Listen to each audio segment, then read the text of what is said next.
In today's video, we're going to find out how these new clamps can be helpful in your next project. Let's get into it. Hello everybody and welcome back to the channel. My name is Jake, and if you're new here, we like exploring creative ways to use ordinary materials so you can finish your DIY projects.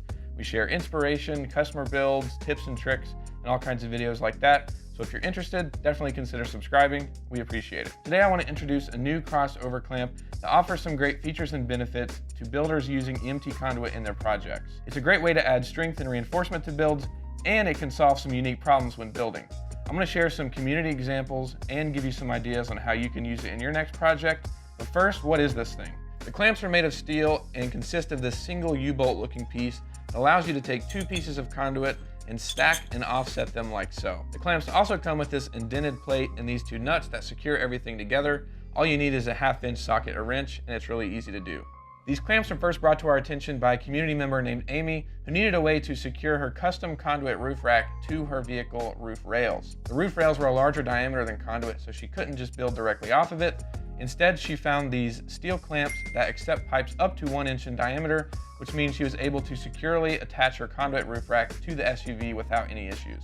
After her recommendation, we tried it out and saw how awesome and useful it was, so we wanted to share it and make it available to the community. You can use it like Amy did to adapt conduit to other pipes and structures, but it's also great for reinforcing builds. Usually when you have long spans of conduit that need reinforcement, you'll use a 180-degree connector.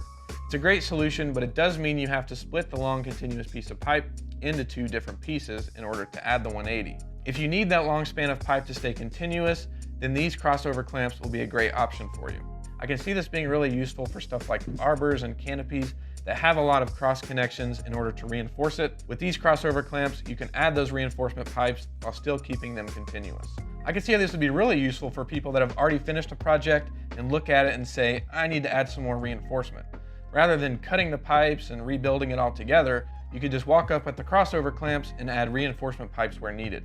Chris did something similar with his greenhouse shelves where he 3D printed a crossover clamp and then added verticals to the shelves to give them some more support. There are obviously some really great and practical solutions for the clamps, but I also think they can be used for fun stuff like bike carts and other things on wheels. Usually when you use a 180 for a cart, you have to break up the side rail into two pieces in order to connect the axle and keep it one continuous pipe. With the crossover clamp, you can keep those side rails continuous and then securely mount your axle. These are just a couple of uses for these clamps. I'm sure when you guys get your hands on them and start building your own project, you'll come up with some pretty clever solutions as well. You can find the clamps under shop on the website, and they'll be linked in the description down below. If you want to see some more problem solving accessories, you can watch this video here. Thank you so much for watching, and we'll see you in the next one.